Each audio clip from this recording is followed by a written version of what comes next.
Сәлем достар. Сіздермен қысқаша жон. Бүгін мен сіздерге 2001 жылғы Из Ада атты киноны айтып беретін боламын. Фильмнің апиын шегетін бөлмеден басталады. Онда бас кейіпкер инспекторы Скотланд Ярд Оберлайн осы жаман әдетке құмар еді.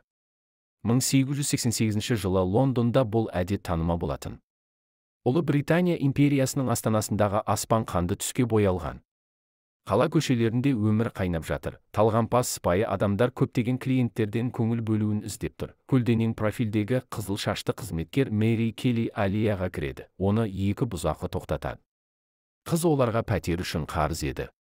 Таңертең жезөкшелер жұмыс күніне арналған жиналыс ұйымдастырады. Круэлланың бұрынғы әріптесі баланы қарауды сұрайды. Оның орнына күйеуінен пәтер үшін жетіспейтін соманы алып беруге уәде береді. Бірақ бірнеше минуттан кейін оны күйеуімен бірге ұрлап кетеді. Олар азаптайды. Мэри мен оның әріптесі қолында баласымен қорқыныштан дірілдейді. Қыз баланы балалар үйіне апаруды шешеді. Ол кеткен кезде жалғыз қалған жезөкшені біреу қараңғы аллеяға сүйреп апарады. Қараңғылықта пышақтың жүздері жарқырайды. Оқиғалар инспектордың темекі шегетін бөлмесіне оралады. Ол бөлме шашылып, қоқыс болып жатыр. Сержант Годи оны ол жерден шығарып алады. Апиынның әсерінен инспектордың алдын ала көру қабілеті бар екен. Ол жезөкшенің өлтірілуін көрді. Серіктесімен олар мәйітті тексеру үшін мәйітханаға барады. Қылмыскер жәбірленушінің екі аяғының бірін кесіп тастады. Ауруханада корольдік отбасының жеке дәрігері сэр Уильям Гал әріптестерімен бірге доктор Фералдың операцияларын бақылайды. Пациент бұрын ұрланған Круэлланың қызы болып шығады. Оған лоботомия жасалады. Әріптестер бір-бірімен келешекті талқылап отырады. Ақшалары жоқ. Үй иелері көп замай қарыз үшін келеді. Ал олардың бірі кеше түнде пышақталып өлтірілген.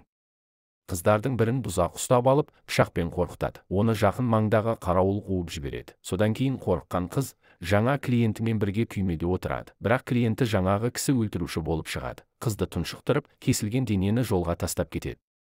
Таңертең қылмыс болған жерге жиналған адамдар саны өте көп. Оберлайн қызық қылып көріп тұрғандар арасынан өтеді. Ол жәбірленушінің киімі түнгі жаңбырға қарамастан құрғақ екенін, сондықтан оны жабық көлікпен алып келгенін, ол сондай-ақ мұндай қызға қол жетімді емес жүзім бұтағын табады. Мәйітханадағы көріністе ол кісі өлтірушінің қарапайым қылмыскерлер сияқты әрекет етпейтінін, оның әрекеттері қатыгез, бірақ белгілі бір мақсатқа бағынатынын мойындайды. Жиналыста инспектор полицияға оның нәтижелері туралы айтады. Барлық қасапшылардан сұхбат алу керек. Олар әдетте өлекселерді кесіп, мүшелерді алып тастай алады. Сонымен қатар, Оберлайн кісі өлтіруші дәрігер болуы мүмкін деп күдіктенеді. Олар адамдарды қалай кесуді де біледі. Таңертең инспектор сержантпен бірге өлтірілген адамды жерлеуге барады. Олар оның әріптестерімен сөйлескісі келеді, бірақ олар мемлекеттік қызметкерлермен сөйлескісі келмейді.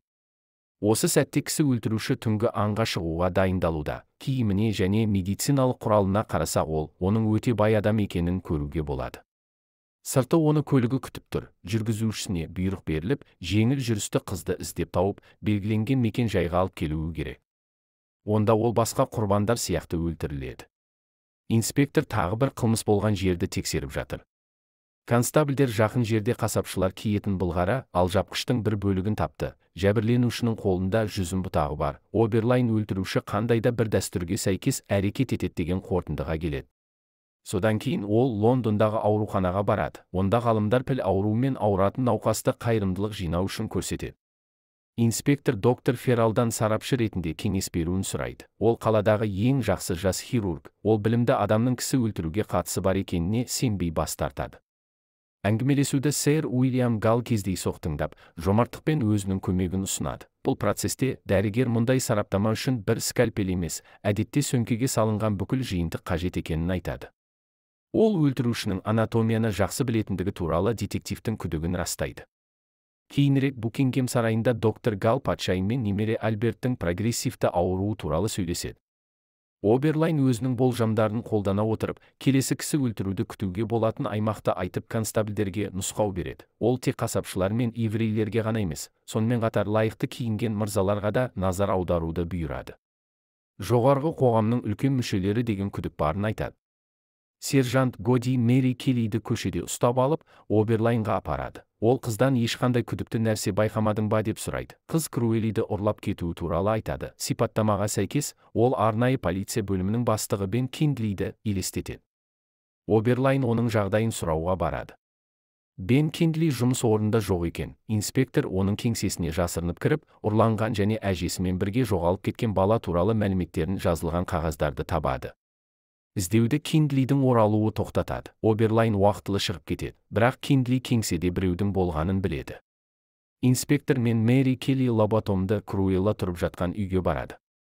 Операциядан кейін қыз әдеттегідей адамдармен сөйлесе алмайды. Инспектор баланың әкесі туралы сұрайды. Әйел өзінің Ханзада екенін қайталап айта бастайды. Кейінірек Мэри Келли өзінің досының үйлену тойында куәгер болғанын және оның күйеуі бай суретші екенін айтады. Ал Оберлайн оны жетім баладай, балалар үйіне тастағанын айтады. Инспектор Мэриді корольдік отбасы мүшелерінің портреттері ілулі тұрған сурет галереясына шақырады.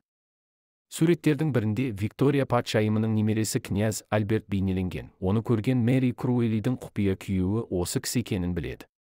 Оберлайн Уильям Галға барады. Ол онымен Ханзаданың адам өлтіруші деген нұсқаны талқылап жатады, бірақ дәрігер оған бір құпияны ашады. Альберт әлсіздікпен ауыратынын және ол физикалық тұрғыдан адам өлтіруге қабілетсіз деңгейде екенін айтады. Арнайы бөлімнің бастығы Киндли масондық орденінің жиналысына келеді. Онда Оберлайнның бастығы да бар. Масондар өздерінің ортасына жаңа адам, доктор Ферралды қабылдайды. Олар тергеу амалдарын шатастырып, инспекторға кісі өлтірушінің хатын жіберуге шешім қабылдайды. Бірақ ол қолжазбалардың жалған екенін біліп қояды. Бірақ көп ұзамай олар адамның бүйрегінің жартысы салынған сәлемдеме әкеледі. Жұртшылық полициядан шара қолдануды талап етеді. Сондықтан Оберлайн жезөкшелердің басшысын қамауға алуды бұйырады. Ал қыздарға бірнеше күн басқа жаққа барып келу үшін ақша береді. Мэри Келли мен оның арасында ұнату сезімі пайда болады. Инспектор Бен Киндлидің арнайы бөлімдегі қызметке келуге дейін хирургтың көмекшісі болғанын анықтайды. Ол осы әрекетімен корольдік отбасының көзін құртуды шешкенін. Күндер өте кедей қыз Круэлли мен Ханзада Альберттен туылған бала, Ұлыбритания империясының заңды мұрагері болатынынан қорқатынын байқайды. Сол түні адам өлтіруші тағы 2 жезөкшені өлтіріп, сонымен қатар ол қабырғаға бормен хабарлама қалдырады. Қабырғада мен оларды алдап, адастырып, еврейлерге қарсы толқулар тудыратыныма үміттенемін деп жазылған еді. Оберлайн қылмыс болған жерге барады. Онда ол жоғары қоғамның адамы ғана жаза алатындай сауатты жазылған жазуды көреді. Полиция бастығы пайда болады. Олар инспектордың дәлелдерін елемей, дәлелдемелерді жуыңыз дейді. Ал Оберлайнның өзі тергеуден шеттетіледі.